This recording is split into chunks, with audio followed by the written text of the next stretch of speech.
Amados, vamos abrir a Escritura Sagrada, a palavra inerrante e fiel do nosso Deus, no livro do profeta Malaquias, capítulo 2. A partir do verso 17, que é o último versículo do capítulo 2, e nós vamos até o capítulo 3, versículo 6.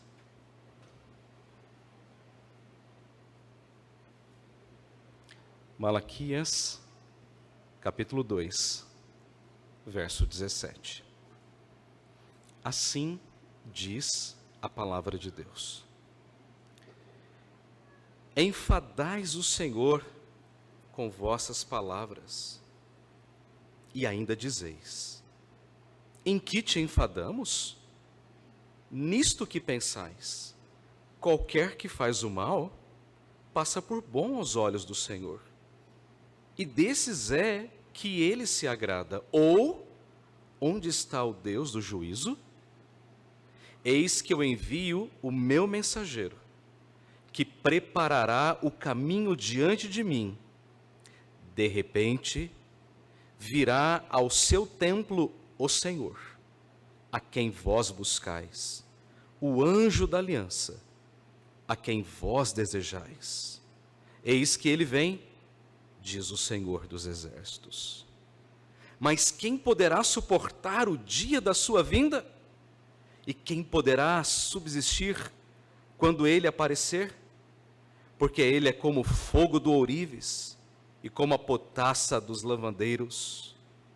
Assentar-se-á com o derretedor e purificador de prata. Purificará os filhos de Levi e os refinará como ouro e como prata. Eles trarão ao Senhor justas ofertas. Então a oferta de Judá e de Jerusalém será agradável ao Senhor, como nos dias antigos e como nos primeiros anos.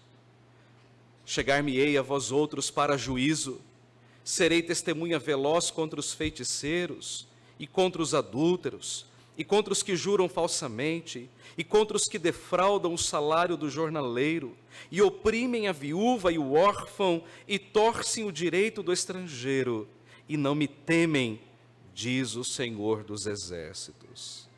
Porque eu, o Senhor, não mudo. Por isso vós, ó filhos de Jacó, não sois consumidos. Esta é a palavra de Deus. Oremos. Nosso Deus e Pai, nós estamos diante da Tua presença nesta hora, desejosos de ouvir aquilo que o Teu Espírito tem a nos dizer por meio da mensagem pregada nesta noite. Abençoa, Senhor, e usa o Teu servo como um instrumento nas Tuas mãos. Abençoa também, Senhor, a igreja, iluminando a nossa mente e o nosso coração para compreendermos qual seja a Tua vontade. Que as palavras dos meus lábios e o meditar do meu coração sejam agradáveis na Tua presença. Senhor, rocha nosso e Redentor nosso. Em nome de Jesus. Amém. Vale a pena servir a Deus? Vale a pena servir a Deus? Essa é a grande pergunta que nós precisamos responder nessa noite. Vale a pena servir a Deus? Malaquias, ele segue uma estrutura muito peculiar. O profeta faz uma acusação ou uma declaração muito forte. O povo então questiona de maneira cínica e Deus então responde de maneira impactante. O profeta declara, o povo questiona e Deus responde. Mas o que está acontecendo exatamente aqui entre os capítulos 2 e 3. Malaquias vai combater agora um pensamento bastante equivocado do povo em relação a Deus. E que pensamento é esse? O povo estava colocando em xeque a justiça de Deus. Lá no seu íntimo, lá no seu coração. O povo estava dizendo: Deus é injusto. Deus é injusto. Deus não lida com um pecado como deveria lidar. Deus, ele trata um e outro de maneira igual. Deus não faz distinção. Deus é injusto. Esse é o pensamento que estava no subconsciente ou no próprio consciente do povo de Israel. Mas a pergunta é: por que o povo de Deus pensava isso acerca de Deus? E a resposta é simples. O povo de Israel havia voltado do cativeiro. Depois de 70 anos do cativeiro, o povo retornou à terra prometida. Passaram-se 100 anos desde o retorno. E o povo continuava passando fome, passando miséria, aquilo que plantava não colhia, a vida não progredia, não havia progresso material. E pior, o povo ainda estava debaixo do domínio do Império Persa. Ninguém gosta de pagar imposto, convenhamos. Mas naqueles dias era pior. As pessoas pagavam com o que não tinham. As suas comidas, as suas criações. Não era como hoje, nós declaramos o imposto e você acerta as contas. Naqueles dias, os cobradores vinham e levavam tudo. Além disso, Israel, debaixo do domínio do Império Persa, olhava para os seus vizinhos, para as nações ao redor, e as nações estavam prosperando. Mas o povo de Israel estava amargurando. A vida econômica ruim, não havia progresso, não havia melhora, as coisas estavam indo de mal a pior. Então, essas coisas todas somadas, levavam o povo de Deus a pensar assim: ok, mas será então que vale a pena servir a Deus? Nós estamos passando fome, necessidade, seca, pagando altos impostos, estamos debaixo das mãos do jugo do Império Persa, e a pergunta é: então, quer dizer, vale ou não vale a pena servir a Deus? E onde é que esse pensamento se refletia? No culto.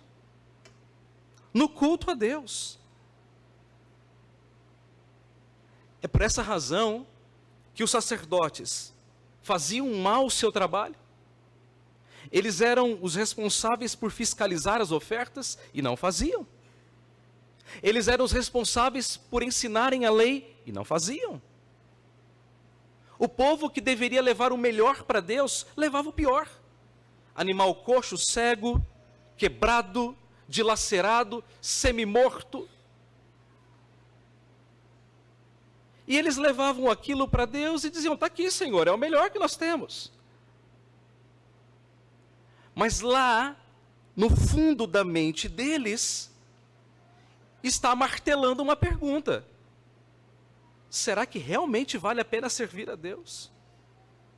Meus irmãos, será que nós, em algum momento da nossa vida, também não fizemos essa pergunta? Será que realmente vale a pena estar aqui hoje à noite? Será que vale a pena vir pela manhã, acordar cedo, nos preparar, quem tem filhos pequenos, um atrás do outro, arruma isso, arruma aquilo outro, acordamos cedo, voltamos para casa, temos que preparar o almoço. Aqueles que cantam no coral chegam muito cedo aqui, 4h30, 5 horas, ensaiam, tem um lanche, chegam aqui às 4h30, 5 horas, saem daqui às 9, 9h30. Então a grande pergunta é: será que realmente vale a pena servir a Deus? E a resposta de Deus, veja, o profeta declara: vocês estão enfadando o Senhor com as suas palavras, cansando o Senhor. O povo questiona: ok, em que temos enfadado o Senhor? Então vem a resposta de Deus ao povo. E a resposta de Deus vem em forma de uma profecia. E a resposta de Deus é sim, vale a pena me servir. E o profeta então nos apresenta 3 razões pelas quais valem a pena servir a Deus. A primeira razão, vale a pena servir a Deus, porque Deus continua sendo justo, mesmo quando nós não entendemos as coisas. Deus continua sendo justo, mesmo quando nós não entendemos as circunstâncias. Veja como o profeta começa o versículo 17. Enfadais o Senhor, traduzindo literalmente do hebraico, vocês estão irritando a Deus, cansando, provocando a Deus. Enfadais o Senhor com vossas palavras. Os irmãos se lembram que o livro começa dizendo: eu vos tenho amado. E o povo questiona: em que nos tem amado? Em que? Olha a nossa vida financeira aqui, olha o nosso sofrimento. Estamos comendo o pão que o imperador persa tem amassado, olha a nossa vida. Do que vale servir a Deus? Mas é como se Deus desse um basta, dizendo: chega! Chega! Chega de tanto questionamento absurdo. Basta!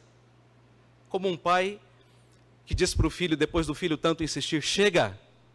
Basta! Mas o povo é tão cínico que o povo ousa perguntar, versículo 17: em que o enfadamos? Ou seja, como é que a gente tem irritado ou provocado o Senhor? Ora, é evidente, o povo sabia, o povo estava sendo cínico. É como um pai, né, que fala para o filho: chega, olha o que você está fazendo. Mas o que é que eu estou fazendo, papai? Esse é o cinismo do povo. Papai, mas como assim? Cinismo. O povo é cínico. Mas como é que a gente tem irritado a Deus? Então o profeta responde: nisto que pensais. Olha o que é que o povo estava pensando. O que faz o mal passa por bons olhos do Senhor. Olha o que ele está dizendo. A pessoa que vive em pecado acha que vai passar por bom aos olhos de Deus. Quer dizer, para Deus tanto faz. Se pecou ou não pecou, ele é bom de qualquer jeito. E pior, e é desses que o Senhor se agrada. Olha o que eles chegavam a pensar. Esse camarada aí, que está fazendo mal, ele se passa por bons olhos de Deus, e é dele que Deus se agrada.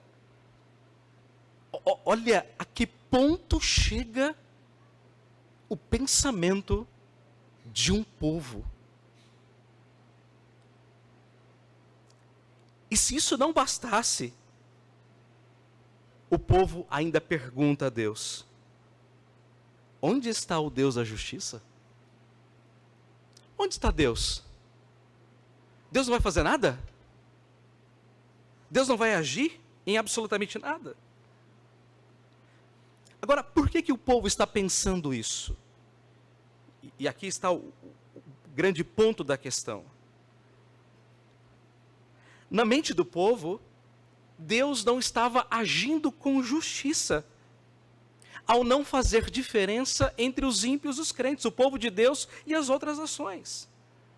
Eu vou tentar traduzir aqui o raciocínio do povo de Deus para que você entenda. É como se o povo pensasse assim: ora, como é que Deus permite que os ímpios prosperem? Olha as nações ao redor prosperando. Como é que Deus permite que esses ímpios prosperem e que nós que somos o povo da aliança soframos?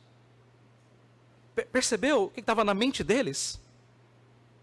Peraí, o senhor está sendo injusto. O senhor está sendo injusto. Os ímpios prosperam, eles progridem, a vida material segue, mas a nossa vida aqui definha. lá no fundinho da mente deles, havia uma grande questão, que é uma questão histórica, chamada de teodiceia. A teodiceia é o problema do mal no mundo. Por que um Deus que é bom, que é santo e que é perfeito, permite que o mal exista no mundo que ele criou? Isso é chamado na teologia de teodiceia. Ora, o cristianismo responde isso. Deus continua sendo bom e o mal continua existindo, dentro da permissão de Deus, debaixo da soberania de Deus, do decreto de Deus. Deus continua sendo bom e santo e perfeito, e o mal continua existindo, debaixo da soberania e dos decretos de Deus. Então, a conclusão do raciocínio do povo era o seguinte: bom, se Deus então não age com justiça, porque afinal de contas o ímpio prospera e nós padecemos, então vem a pergunta: do que adianta servir a Deus? Do que adianta servir a Deus? Se o meu vizinho, que é ímpio, miserável, pagão, prospera, enquanto eu que sou crente, fiel, passo dificuldade. Percebeu a pergunta que está martelando lá na cabeça do povo? E mais uma vez eu repito, onde é que isso terminava? Onde é que isso afunilava? No culto. Então, se Deus é injusto, se Deus não faz diferença, então, tanto faz. Se eu vou para o culto, se eu não vou, se eu ofereço o melhor do meu animal, se eu ofereço o pior, tanto faz. Para o sacerdote, tanto faz. Se ele ensina ou não ensina a lei, se ele é o fiscal ou não do culto, tanto faz. Então, eu vou oferecer para Deus o resto da minha vida, a sobra de tudo aquilo que eu tenho. Meus irmãos, aqui nós temos uma grande lição para nós de pronto. Muitas vezes, este também é o nosso questionamento. Muitas vezes nós podemos questionar a Deus lá no nosso coração. E podemos pensar assim: mas será que vale a pena servir a Deus? Olha o ímpio. A saúde dele é boa, ele tem um bom emprego, um bom salário, uma boa casa, um bom carro, um bom plano de saúde. Parece que tudo vai bem na vida dele, tudo anda a mil maravilhas. E a minha vida? Sofrimento, luta, dificuldade, etc, etc, etc, etc. Quem é que nunca questionou a Deus quanto a isso? Como é que pode um ímpio prosperar e um crente que ama Deus padecer? Não foi por acaso que eu coloquei o Salmo 79 na liturgia, não foi por acaso. E o que está acontecendo aqui no Salmo 79? Está acontecendo uma coisa muito interessante. 73, melhor dizendo, obrigado. Por isso que é bom ter um presbítero atento. Salmo 73. Olha o que está acontecendo neste salmo. Um salmo de Asaf. Ele começa a dizer: bom, Deus é bom, ok. Mas quanto a mim, verso 2, quase me resvalaram os pés, pouco faltou para que se desviasse os meus passos. Por quê? Quando ele começou a olhar para a vida do ímpio. O ímpio prospera, parece que a vida dele tudo vai a ser a mil maravilhas, parece que o vento sempre sopra a favor, a vida dele, olha, é maravilhosa. Porque ele começou a olhar para a vida do ímpio. E aí quando ele olha para a vida dele, ele fala assim: mas é minha vida, eu sou crente, olha o que eu estou sofrendo, eu padeço, eu fico enfermo, eu luto com isso, eu luto com aquilo outro, olha a minha vida. E aí ele vai questionando, versículo após versículo. Olha o verso 13: com efeito, inutilmente conservei puro o meu coração, e lavei as mãos da inocência. Quer dizer, não valeu nada eu ser um crente, não valeu nada. Mas esse salmo tem uma dobradiça, tem uma virada, tem uma tônica no verso 17. Até que, isso aqui é fantástico, até que entrei no santuário de Deus e dei com o fim deles. Quando esse salmista foi para o templo adorar a Deus, eu não sei como ele viu isso, e Deus talvez tenha mostrado isso a ele de uma maneira espetacular, ou talvez ele tenha refletido de maneira muito profunda. quando eu cheguei lá no templo, eu atinei com o fim deles, dos ímpios. Aí ele vai dizer o que é que Deus faz com os ímpios. Aí ele vai descrevendo isso versículo após versículo. Mas eu quero chamar a sua atenção para a conclusão do Salmo, verso 23. Todavia, e esse todavia contrasta com o verso 22, porque ele chega a dizer, eu estava embrutecido e ignorante, era como irracional a tua presença. Quando ele pensava acerca da prosperidade do ímpio e da sua tristeza, ele falou assim, eu era como um animal embrutecido, irracional. Todavia, verso 17, quando eu entrei no santuário, todavia, estou sempre contigo, tu me seguras pela minha mão direita, tu me guias com o teu conselho e depois me recebes na glória. Quem mais tenho eu no céu? Não há outro em quem eu me compraza na terra. Ainda que a minha carne e o meu coração desfaleçam, Deus é a fortaleza do meu coração e a minha herança para sempre. Que belíssimo isso, não é? Senhor, não importa, ainda que eu sofra, ainda que eu enfrente todas essas lutas e dificuldades, o Senhor é a minha herança, o Senhor é a coisa mais importante da minha vida no céu e na terra, o Senhor é a minha herança para sempre. E ele termina com um som assim, alto, dizendo, quanto a mim, bom é estar junto a Deus, no Senhor Deus põe o meu refúgio, para proclamar a todos os seus feitos. Meus irmãos, nós temos aqui uma grande lição, ouçamos isso com atenção. Cristo não é o maior tesouro da nossa vida, Ele é o único tesouro da nossa vida.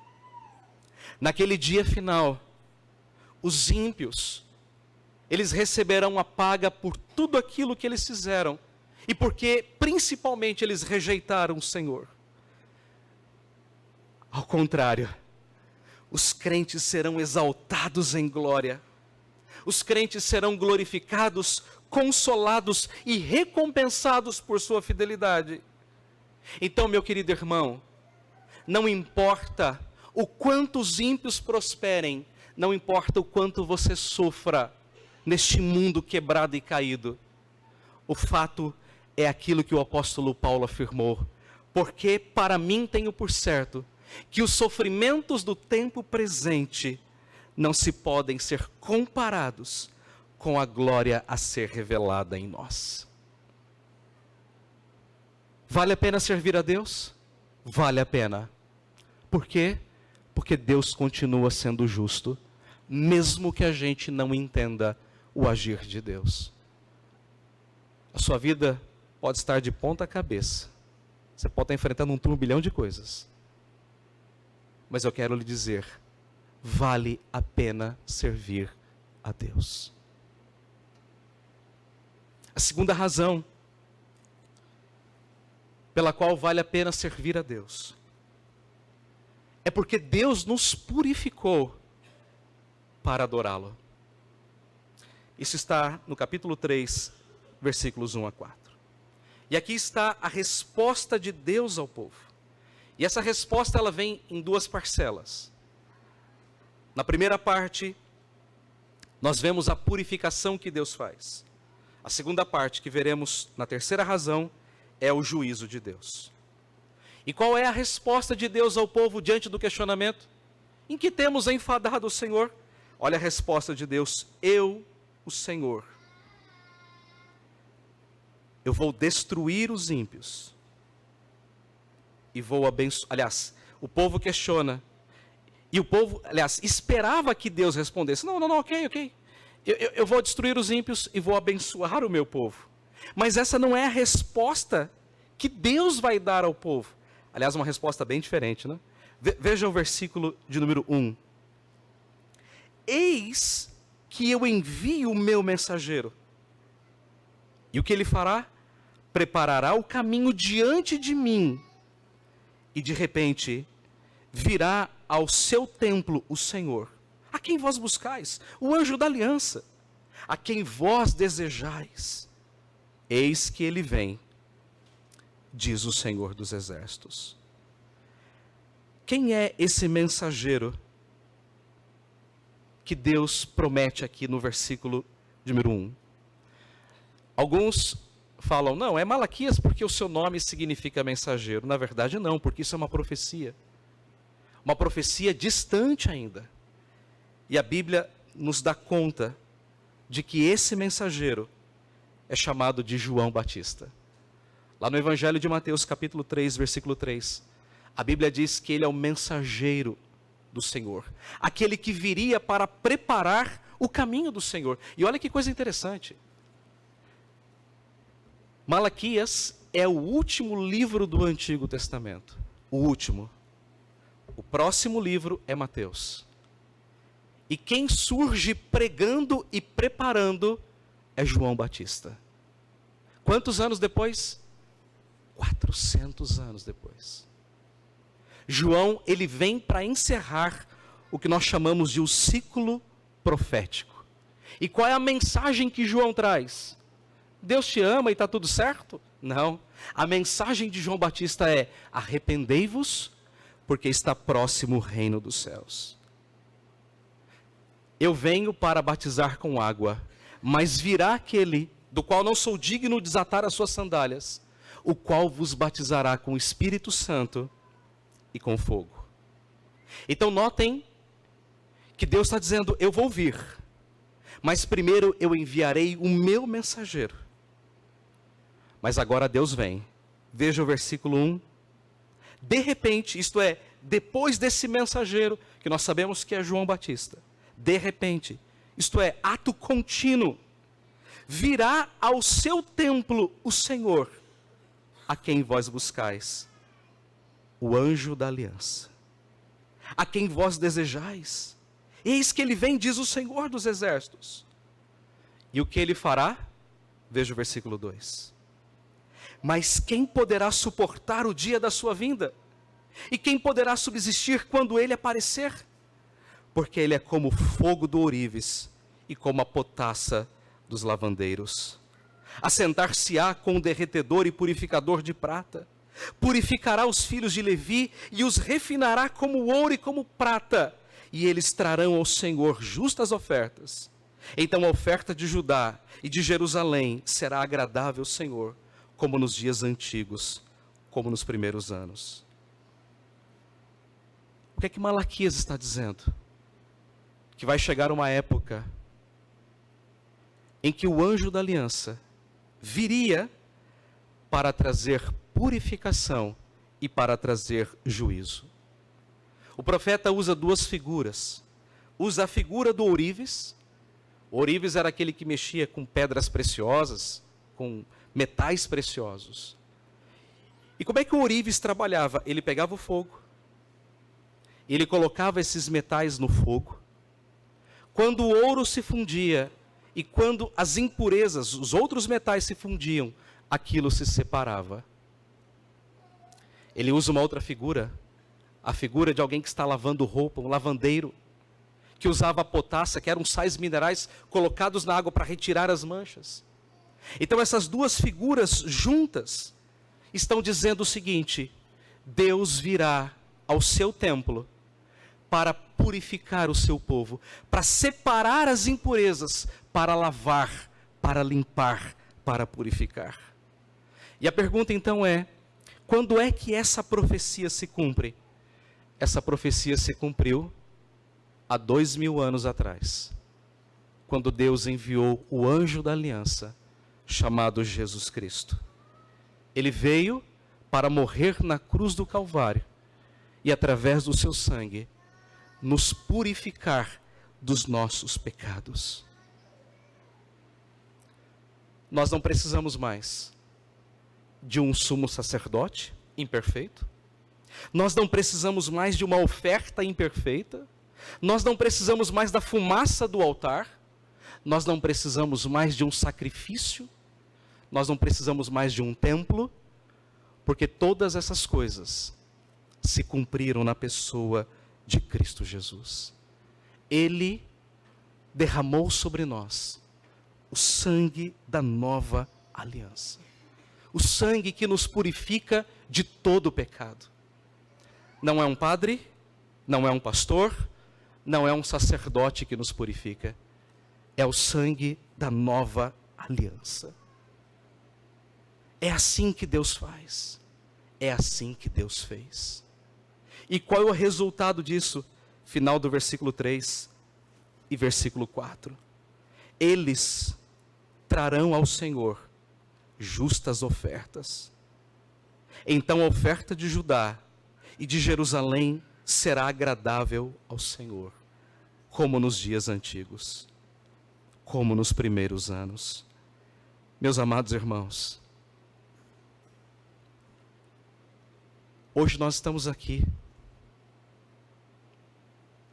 porque nós somos purificados pelo sangue de Cristo. As nossas ofertas, os nossos louvores, as nossas orações, os nossos dízimos e ofertas, eles são agradáveis a Deus, porque um dia nós fomos purificados pelo sangue de Cristo. A pergunta é: vale a pena servir a Deus? Sim, vale a pena, porque Cristo nos purificou de todos os nossos pecados. Nós podemos orar, cantar, entregar os nossos louvores a Deus, na certeza de que mesmo pecadores e miseráveis, Ele aceita a nossa adoração, por causa de Cristo, da obra que Cristo realizou no nosso lugar.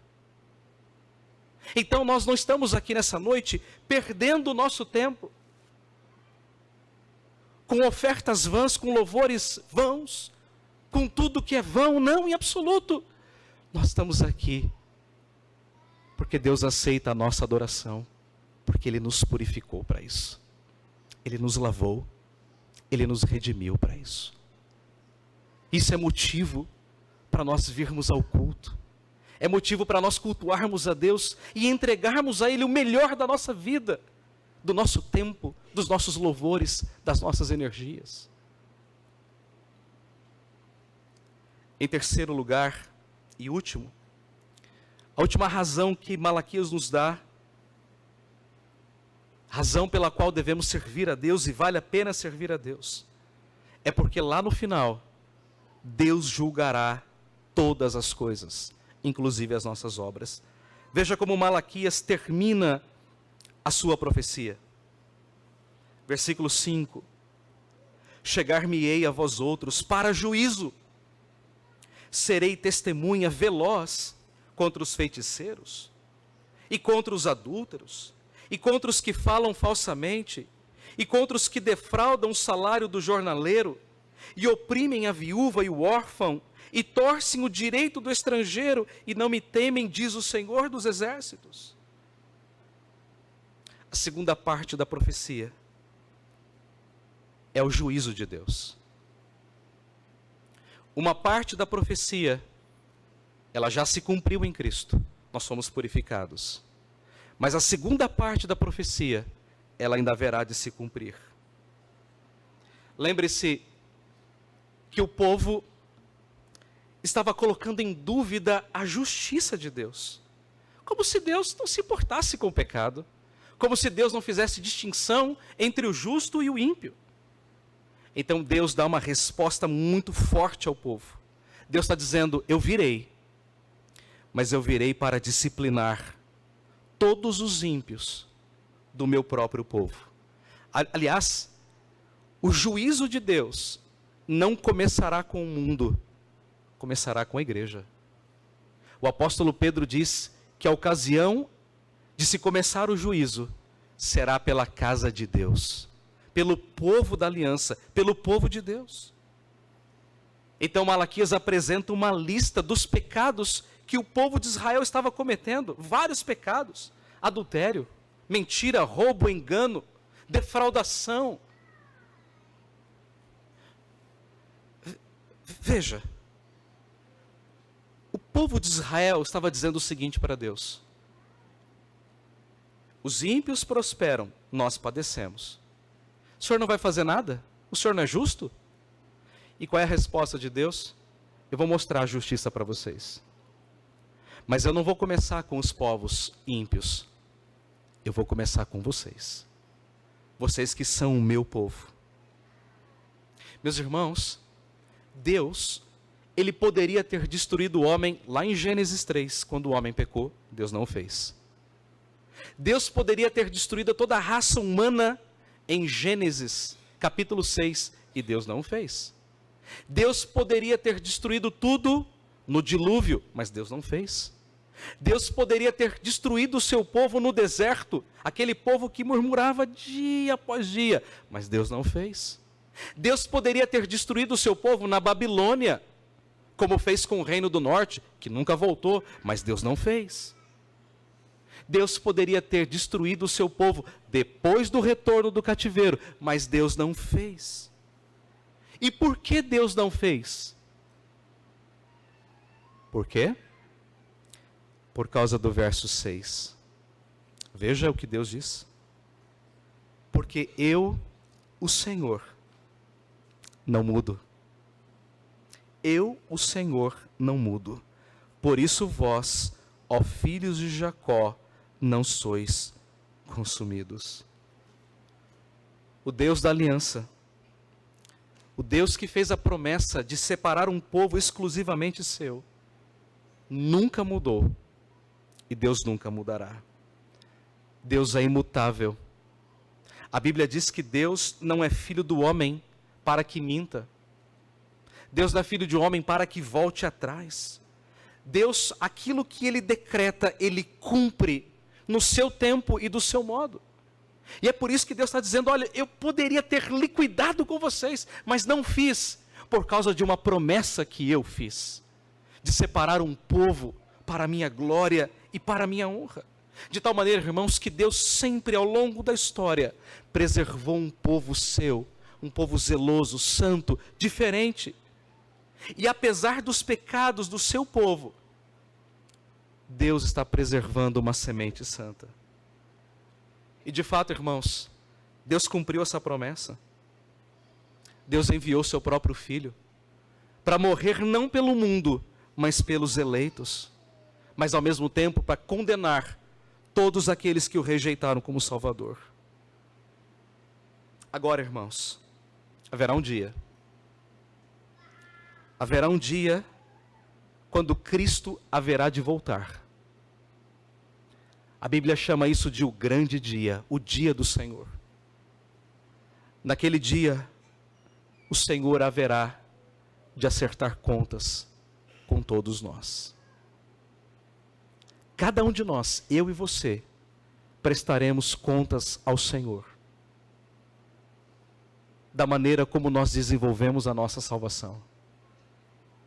Naquele dia, dizer que era presbiteriano, ou batista, ou assembleano, seja lá o que for, isso não tem valor nenhum. Naquele dia, dizer que você foi batizado, cresceu na igreja, também não tem valor nenhum.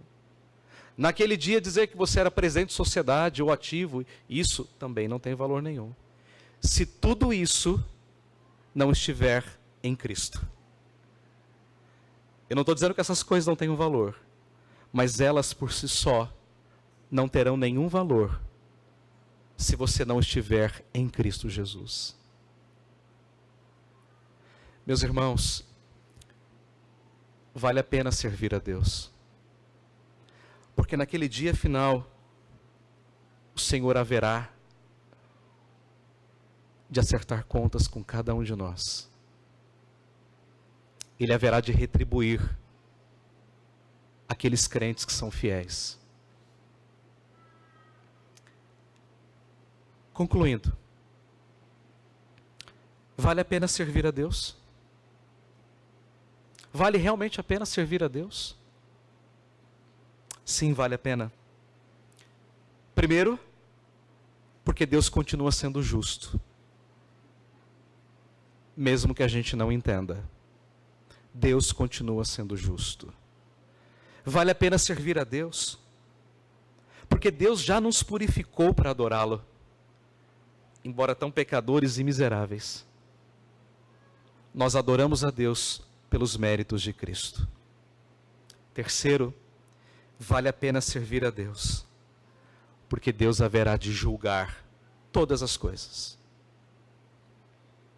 Eu quero terminar com 3 aplicações específicas. A primeira aplicação: se você vem à igreja, mas você não está em Cristo, você vai enfrentar o dia do juízo. Quer você queira ou não, quer você creia ou não, você vai comparecer diante do tribunal de Deus. E você vai responder pela sua vida diante de Deus. Arrependa-se. Creia em Jesus. Creia em Jesus enquanto Ele vem como leão, ou melhor, como cordeiro. Porque haverá um dia quando Ele voltar, como leão, não haverá mais oportunidade. Hoje, diz Hebreus capítulo 3, se ouvirdes a sua voz, não endureçais o vosso coração. Creia. Creia. Creia. Segundo, se você tem vivido como um crente relapso, tem feito a obra do Senhor de maneira relaxada, como que empurrando com a barriga, eu quero exortá-lo nessa noite, dizendo: lembre-se daquilo que Cristo fez no seu lugar.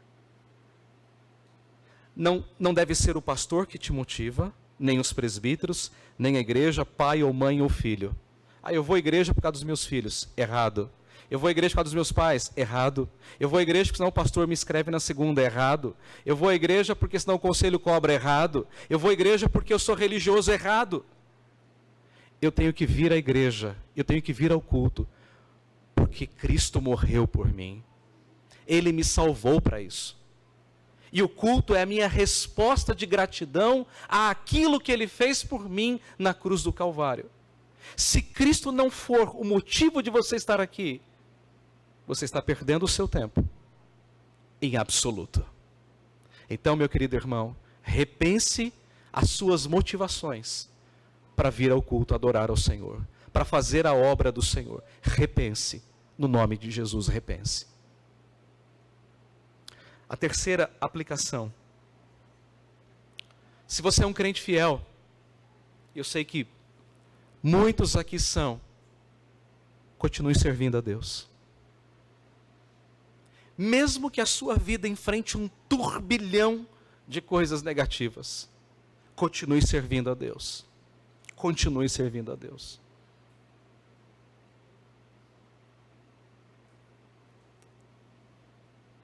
Quando eu cheguei em Vila Formosa, em 2019, eu fui levar a ceia para uma senhora, bastante idosa. Ela não podia mais vir à igreja, e ainda não pode. Saúde bastante debilitada, dificuldade motora. E quando ela me viu, parecia que estava vendo um anjo. Pastor, que alegria, que bênção tê-lo aqui. Isso foi logo no primeiro mês. E eu olhei para aquela mulher, e ela me contou toda a história dela. E eu disse: meu Deus, o que é que eu vou ler para ela? Uma mulher que conhece a Bíblia muito mais do que eu. Ela tem quase o triplo da minha idade. Nem tanto, o dobro pelo menos. E eu disse: o que é que eu vou dizer para ela? E Deus trouxe ao meu coração naquela tarde um texto de Hebreus capítulo 6.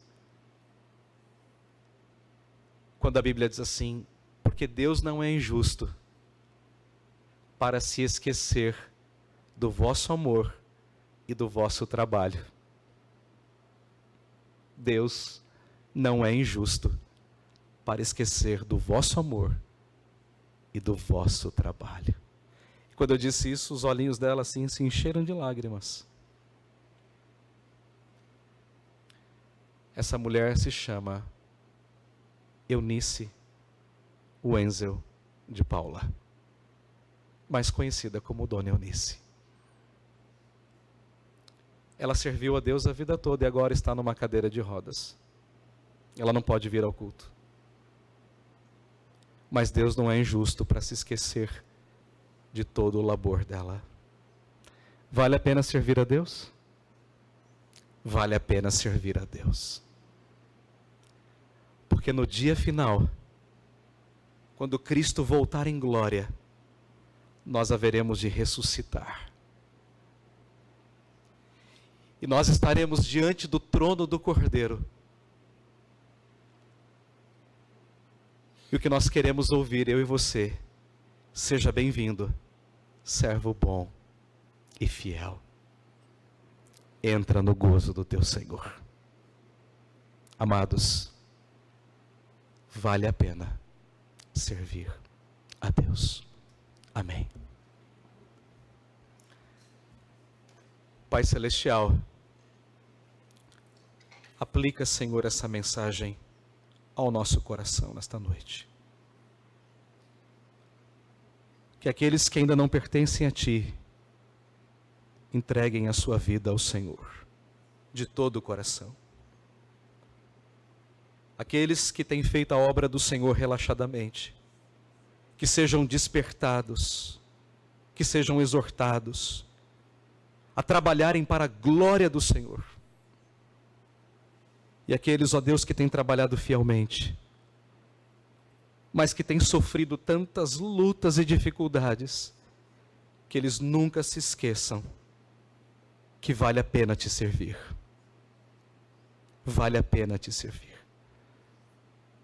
Porque naquele dia final, o Senhor haverá de nos recompensar de maneira gloriosa e de maneira eterna.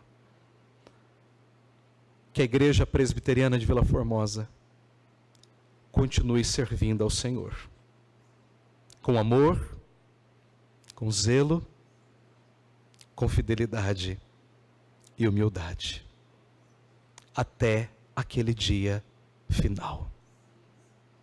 Em nome de Jesus. Amém. Vamos responder a mensagem que ouvimos, cantando um cântico que é quase como uma oração. Eu quero ser um vaso de honra, quebrado, moldado e usado pelo Senhor. Vamos cantar.